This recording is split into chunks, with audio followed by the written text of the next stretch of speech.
Do you ever feel like you need to keep pushing, like you need to keep going to that maximum effort, that you can't slow down? Well, you're like a lot of people that I talk to. And this came up during a session that I had today with the CEO. In that conversation, there was an awareness of the push, of not being enough, of needing to keep going. And I totally understand this because so many of us, myself included, think that you have to be hard on yourself.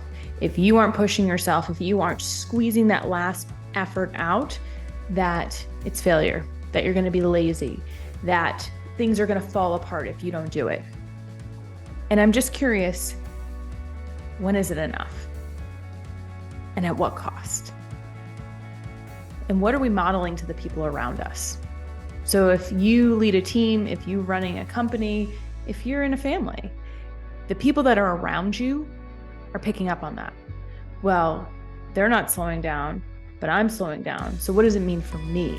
Do they think I'm lazy? Do they think I'm not good enough?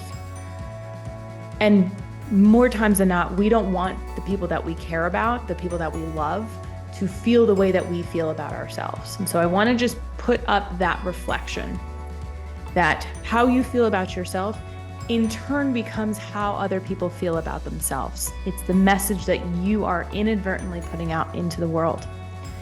And so I want to just pull back that curtain and ask you, how do you want the people around you to feel about themselves? And in turn, how do you want to feel about yourself? Because there is a cost to everything.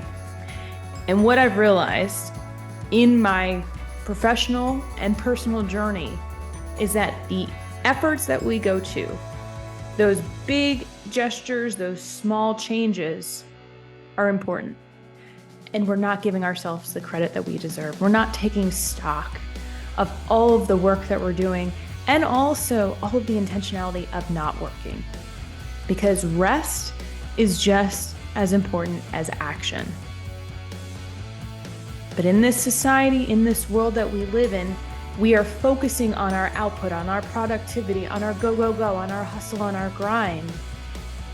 And it's not serving us. The person that I talked to today literally said that they felt that they were 30 years older than they actually were. We're aging ourselves. We're not enjoying our lives. What, are we waiting until we retire? Are we waiting for the weekends? Because I guarantee we're working on the weekends and we're stressing on the weekends and we're not present on the weekends when that's what we're mentally giving ourselves the break. And I'm using air quotes on that. If you truly want a break, give yourself the break. Give yourself a break by acknowledging what you're doing. Look at 3 layers deep of what allowed you to do those things, what made it all possible. Who are you? What values do you honor to make that possible? Because every time that you diminish and discount yourself, you're saying that it's okay for others to do that to themselves. So if you can't get to the place where you're doing it for yourself, do it for the people around you. Take stock of yourself. Give yourself credit. Keep an awesome shit list. All of the things that you're doing, big or small, whether it's a conscious choice to take a break, whether it's breathing when you would have reacted, whether it's asking for help or sharing something that you might have a question about or sharing a piece of you that you're working on, those are all part of this process and they all matter.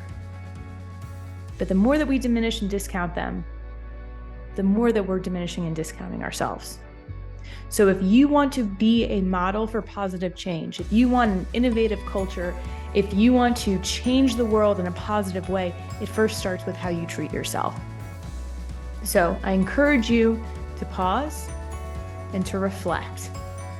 What did I do that was really awesome today? How did I put myself first? How did I choose me? And keep an ongoing list. Share it, acknowledge it, put the power behind those words, and then see what happens. See how the people around you start to lighten. See how your energy starts to just become boundless. You want to create renewable energy? It starts with you. It starts with fueling yourself with those positive thoughts of what you want to see more of. So if you want to see a culture transform, start with yourself and how you talk and treat to yourself. I hope this is helpful. Y'all keep being awesome.